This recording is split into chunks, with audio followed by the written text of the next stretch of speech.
I'm currently standing by the Khambra Church in Jalandhar, Punjab, which is currently undergoing major renovations. It has been widely circulated that once completed, this is going to be India's largest and Asia's fourth largest church. Both of these claims are false. I'm here to uncover the real story of this church, and I have some very specific questions. Who are the key figures driving this growth? Where do they get their funding from? And why has a mega church opened up in my backyard? Let's find out.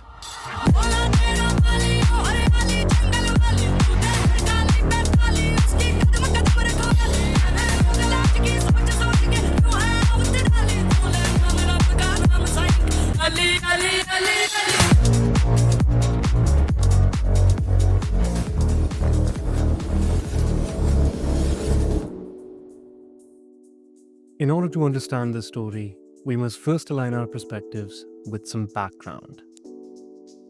Christianity is believed to have come to India in 52 CE with St. Thomas the Apostle, who arrived on the Malabar coast in present-day Kerala. He preached to local communities, established 7 churches, and was martyred near Chennai. His tomb remains a pilgrimage site. These early Christians, called Nasranis, practiced an Eastern form of Christianity in Syriac. But for this story, we're jumping ahead to the late 1800s. In 1894, the British annexed the Lashai Hills after military campaigns and village burnings. That same year, Welsh missionaries F.W. Savage and J.H. Lorraine arrived to spread Christianity in a society without a written script. So they created one, based on the Roman alphabet, using digraphs and omitting letters like C, G, Q, X, and Y. They opened mission schools and translated the New Testament into Mizo by 1906. These schools taught literacy, but through a Christian lens. For many Mizos, the Bible was their first book, and it became closely tied to education, opportunity, and survival. A turning point came with the 1904 Welsh revival, led by Evan Roberts. The emotional mass conversions in Wales sparked missionary momentum across the empire, including Mizoram. In the 1920s, a group of evangelist women introduced Buffet Tham, a system where locals teached uncooked rice, which was sold to fund missions. This practice continues to this day. This simple model showed how material exchange could support religious conversion.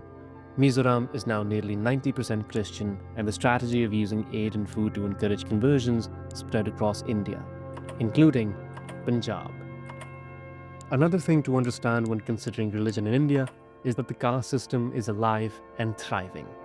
It's one of the oldest surviving systems of social control. Men inherit caste by birth, women may move through marriage, but ultimately, caste defines the final social order. The caste system transcends religion, including Sikhism and Christianity. It remains embedded in how society functions. It doesn't matter what your views or religion is, if you belong to the soil, then you are forced to perpetuate this or some variation of this, even if you don't realize it. By the early 1900s, the Christian population remained divided between a rural laboring majority and a small urban elite. Partition changed everything. 450,000 Christians lived in West Punjab. 61,000 remained in the east. Many were killed or displaced. Those who stayed in Pakistan became a persecuted minority. In Indian Punjab, the smaller Christian community regrouped in cities like Ludhiana, Jalandhar, and Amritsar. Post-independence, Christianity in Punjab quieted down. Article 25 of the Constitution protected religious freedom, but caste discrimination persisted, especially against Dalit Christians, who were excluded from scheduled caste protections and denied access to reservation. In the early 2000s, a revival began, not led by traditional churches, but by Pentecostal and charismatic movements inspired by American, Korean, and African evangelism. The movement was local in origin, inclusive in tone, and delivered in Punjabi through songs, testimonies, and house churches. Suddenly, Christianity began to look a lot less foreign. Punjab has the highest proportion of scheduled castes in India, making up around 32% of the population, and many Dalits still face caste-based discrimination within Hindu and Sikh communities. By contrast, Christianity is often seen by Dalits as offering dignity and social equality. According to the Church of North India, 95% of Christians in Punjab come from Dalit backgrounds, forming communities largely free from caste divisions.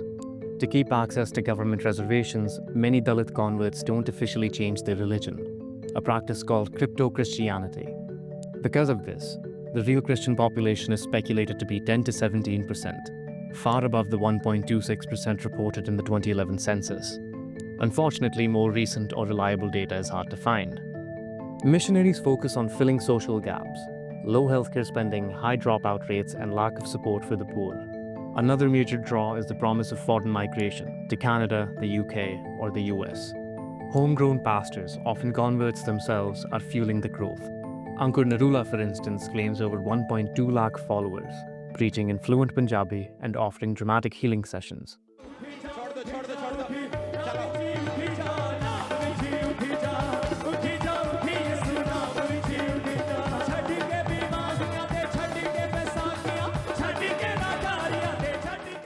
Across nearly 7,000 of Punjab's 12,000 villages, such pastors operate small, often unregistered home churches, many of which don't show up in official records. Dalit Christians also suffer from political invisibility. This exclusion has sparked demands for 2% reservation in jobs and education and the creation of a State Minorities Commission. In 2023, the United Punjab Party was launched, backed by Pentecostal churches, as a way to push for rights and recognition. For many Dalits, conversion is no longer just spiritual, it's also political. False prophets. Okay, this section's fun. While there have been many names that have been thrown around in relation to those responsible for this spread and growth, there are three names that deserve the most credit. Deol converted to Christianity in 2012, influenced by his father Harpreet Singh, a preacher who converted in 1988 under an Australian pastor. He inherited the Open Door Church in Khojewal, Kapurthala, one of Punjab's oldest Pentecostal congregations. Deol's preaching incorporates Punjabi cultural markers, creating a sense of continuity with local traditions. His events, often held in tents or open grounds, focus on healing and practical solutions. In this case, practical solutions means assistance in getting a job or a visa. It's worth noting that he avoids explicit conversion rhetoric. Deol's inherited legacy, cultural integration, and focus on the Doaba region makes him an essential figure in Christian rural growth. He's also perceived as a less controversial profile when compared to other pastors. You'll see why in a moment. Born 1982 in Yamunanagar, Haryana, Singh converted to Christianity around 2010 after a troubled youth, including imprisonment for murder. He began preaching in 2012 and heads the Church of Glory and Wisdom in Tajpur, Jalandhar. It has 260 branches worldwide. His Sunday services at a 5-acre compound in Tajpur would attract thousands. Singh's ministry has grown rapidly, demonstrated by his YouTube following of close to 4 million. Referred to as a prophet, Singh emphasizes miracle healings and prophecy, often accompanied by Bhangra performances, blending Punjabi culture with Pentecostal fervor. His events, termed crusades, draw large crowds seeking solutions for health, visas, or jobs. Singh's celebrity and political engagements boost his visibility. However, he is deeply controversial. Recently, a video of him dishing out unprovoked physical violence on several members within his church, including a woman with her child, has been making the rounds. Singh claims it was AI. He was also convicted of rape in March 2025 and sentenced to life imprisonment with additional charges of sexual harassment and financial irregularities. Despite this, his supporters defend him as a target of religious persecution. आज कहीं मैं profit जी से message लेके आई हूँ यहाँ पे मुझे profit जी ने मैसेज दिया है पापा ने बोला है कि पापा आप सबके लिए दुआ कर रहे हैं हालेलुया मेरे पापा यीशु पापा से प्यार करते हैं इसीलिए यीशु पापा मेरे पापा को छुड़ाएंगे और ऊंचे स्थान पर रखेंगे क्योंकि हमने यीशु मसीह के नाम को जान लिया है यस आमीन Singh's meteoric rise, large-scale events, and social media dominance made him a key driver of Christian growth until his conviction. His ability to attract millions, despite controversies, highlights his influence amongst Punjab's marginalized communities. Where am I? Ankur Narula. Okay, this is whom we might refer to as the main guy. Born into a middle-class Khatri family in Roopnagar, Punjab, he claims a transformative encounter with Jesus Christ at a Fagwara railway crossing leading to his conversion. He founded the Church of Signs and Wonders in Khambra 2008, starting with just 3 members. Described as the biggest and fastest growing church ministry in Punjab, with over 300,000 members and 125 branches across the globe. Narula claims to perform miracles such as curing diseases and hosting large prayer meetings with thousands in attendance. He's faced allegations of forced conversions from Sikh and Hindu groups, which he has since denied. Even the government got involved, and his church was raided by the Income Tax Department in 2023 for financial scrutiny. Before I get to the fun part, I just want to mention that this is the website for his ministries. I was surprised to see that they did the whole thing in HTML and CSS, because even with all that back-end control, virtually nothing on the website works. I wouldn't recommend sharing any payment details through this domain, mainly because it's a broken website, but also because the privacy policy explicitly mentions that they collect and store payment data. The church I mentioned in the start is his. The compound sprawls over 65 acres, and yet the actual church building feels smaller than the seating area for his Sunday gathering. I went to one of these Sunday gatherings. Here's what I found. This region is dotted with Christian establishments, many under the church's wing. Not just places of worship, but cafes, supermarkets, even an IAS coaching institute. Walk up to any of the gates and you're greeted by the Khambra Church flag. Its design referencing Revelation 4:7, 4 living creatures around God's throne. Enter through gate 2 and on your right you'll see preparations for something called Jesus da Langar. Keep walking and you pass a small bookstall and several empty ones. By now, you've already crossed 3 separate security checkpoints. The surrounding walls are covered in Christian scripture, translated into Punjabi and Hindi. Only after crossing these, the incomplete church comes into unobstructed view. As you make your way to the main gathering, you'll pass vendors selling spiritual knickknacks and souvenirs.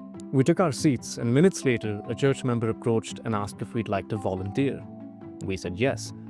Our task was to move the collection baskets from the hall. Except they weren't baskets at all, just repurposed plastic dustbins.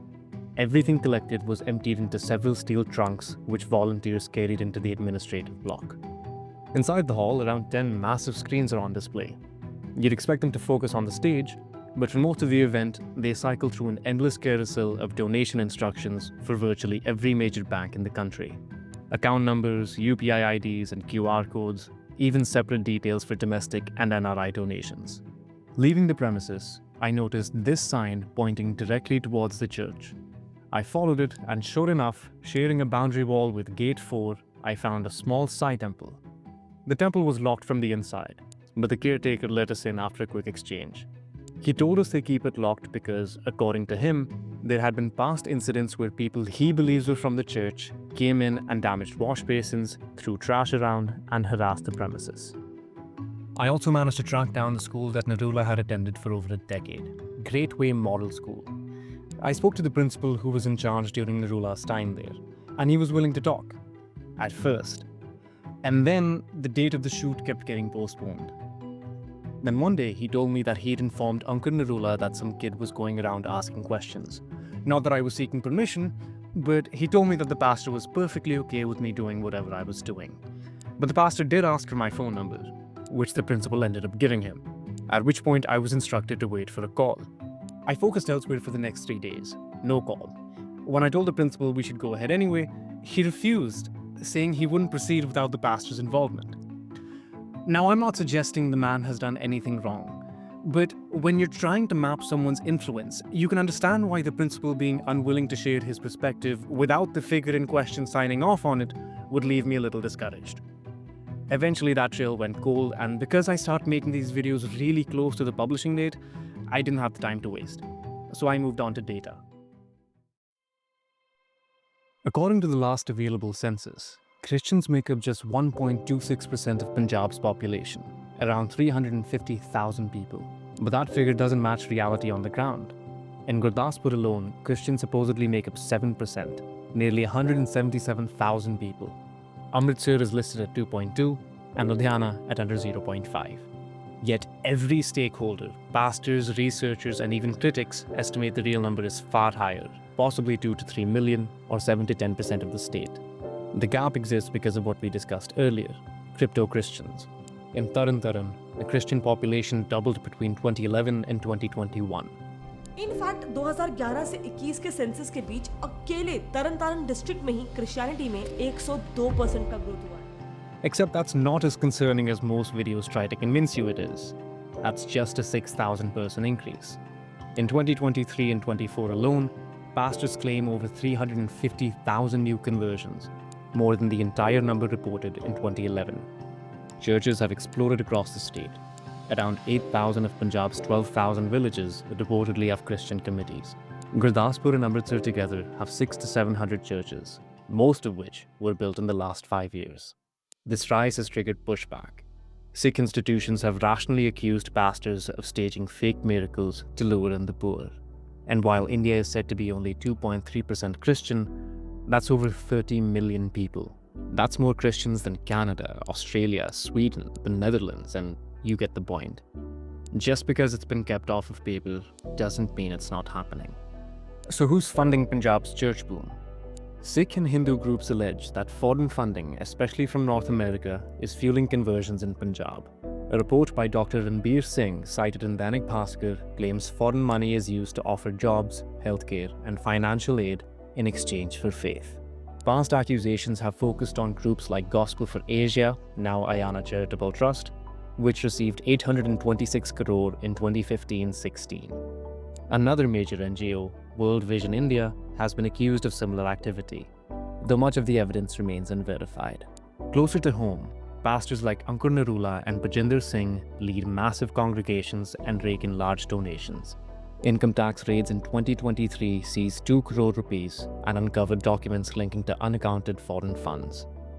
Many of these funds pass through FCRA-registered NGOs, officially for education or welfare. But probes suggest most of it is diverted towards evangelism. In some cases, illegal hawala routes are suspected. Over 1,800 churches in Punjab and millions of online followers has sparked backlash. The SGPC, RSS, and even the Akal Takht have launched counter-campaigns and accused missionaries of being foreign-backed. In 2022, a Catholic church in Taran was vandalized amidst rising suspicion and anger towards conversion. I understand that it's easy and convenient to dismiss what you disagree with, but for the sake of your own growth, you have to be willing to hear the other side out on just one occasion without judgment. Because you either walk away with understanding and common ground, or you remain in the same position that you started off with. My point is, you have nothing to lose. So with that in mind, here's what some of them had to say. मेरा पति को 12 साल से पागल भा 70 बवागी बहुत जगहों में बहुत जगह बवाए वहीं ठीक मुझे नहीं मिला। फिर खमरे चर्च के मेरा मालूम चला है जो खमरे में वहां जाने के बाद बहुत गवाहियां सुने, बहुत वचन सुने, यहाँ आकर सबको देखे चंगाई हो रहा है। तो फिर मैंने सोचे जो मेरा पति ने पागल खाना में है, वहां से हम निकालने की कोशिश किए। फिर 6 महीने के बाद वहां से निकाले मेरा पति, वहां से निकाल कर खमरे चर्च में लाए। वहां आने के बाद वो जो ऑयल जो मिलता है तेल, वो तेल इनको बहुत ज्यादा अप्लाई किए। 7-8 दिन तक इसको अप्लाई करते मैं चले गई। फिर इसको मतलब अंदर में जो संकर था वो चला गया। फिर ये बोला जो मेरा बॉडी लग रहा है हल्कापन लग रहा है। तो फिर हम बोले कि लग रहा है शैतान बॉडी से निकल चुका है। फिर इनको चर्च से ही हर संडे ले जाते वो बपतिस्मा जो होता है क्रिश्चियन सके मैंने बपतिस्मा दिलवा दी है। अभी से 12 साल का छुटकारा मेरा जीवन में। अब देखिए अच्छा जिंदगी या बाल बच्चे के साथ में मैं काट रहे।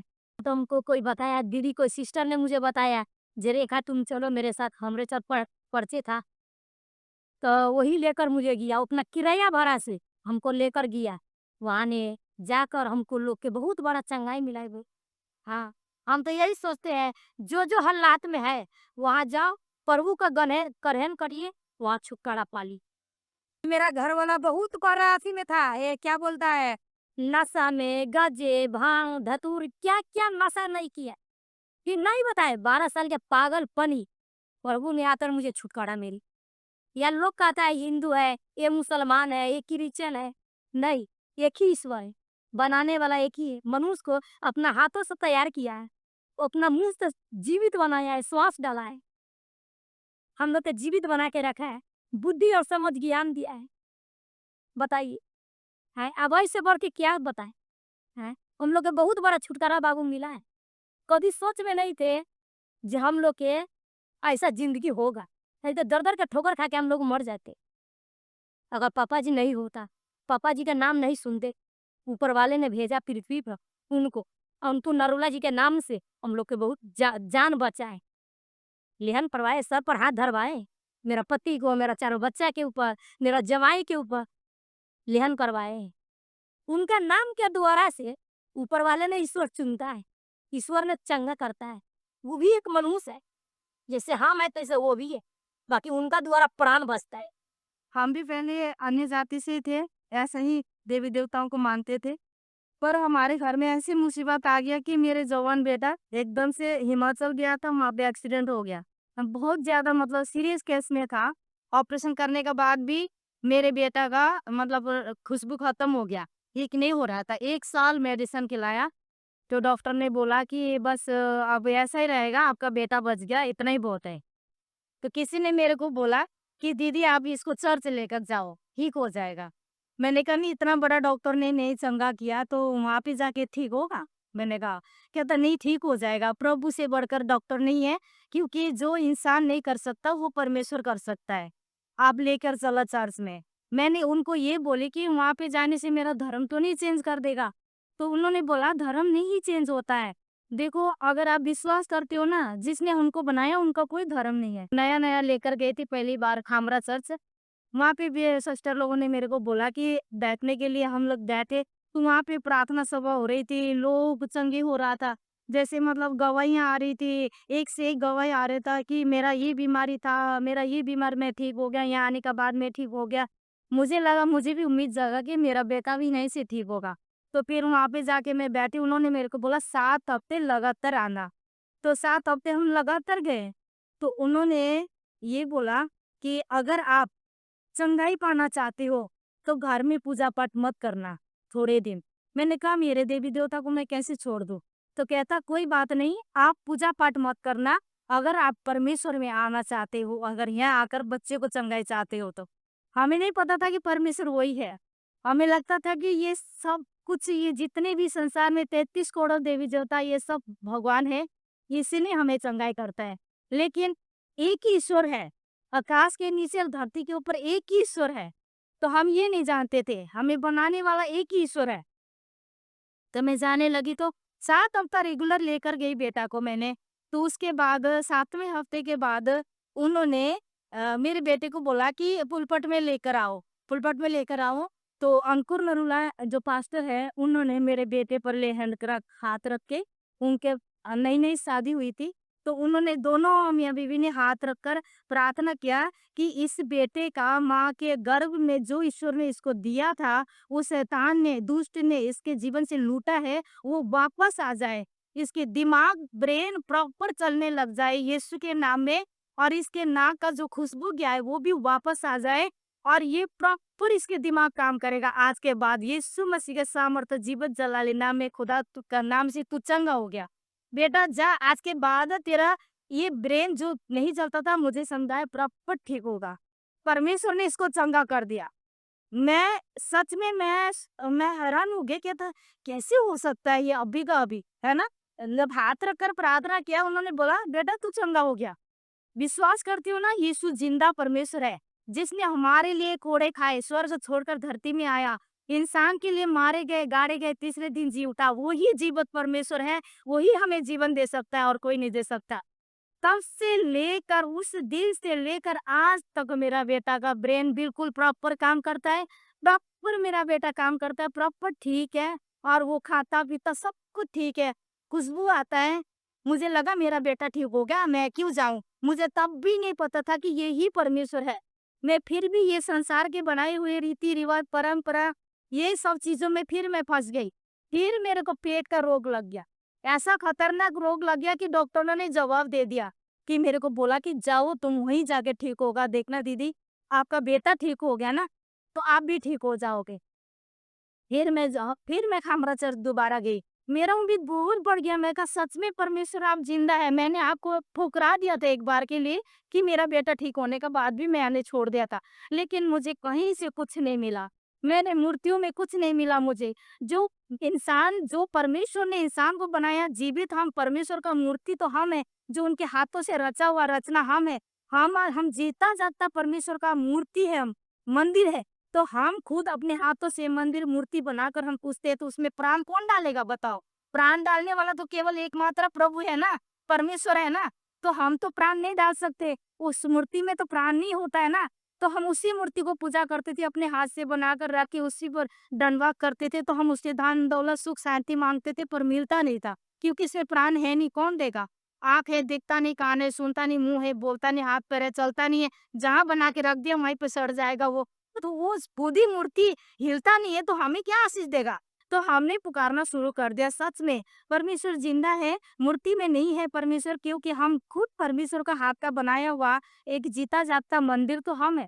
हम तो हम भी ऐसे संसार के बनाए हुए रीति रिवाजों में, परंपरा में भूल मिलकर ऐसे ही कर रहे थे, लेकिन इसमें कुछ भी नहीं है। इसीलिए हम लोग बहुत ही ज़्यादा मतलब हमारे से क्वेश्चन करते हैं, नहीं आप लोगों को चर्च में जाकर क्या मिला, क्या नहीं मिला? हमने जीवित परमेश्वर को जाना, इससे बड़ी दौलत कुछ भी नहीं है। जब से हमने परमेश्वर को जाना है ना, तब से हमारे अंदर से लोभ, लालच, ईर्ष्या, हिंसा, दाय जो भी है हमारे अंदर दुश्मनी करना, जिससे लोगों से बैर करना, नफरत करना, ये सब खत्म हो गए। क्योंकि हम किसी से नफरत नहीं करते हो, क्योंकि हमारे परमेश्वर ने हमसे नफरत नहीं किया।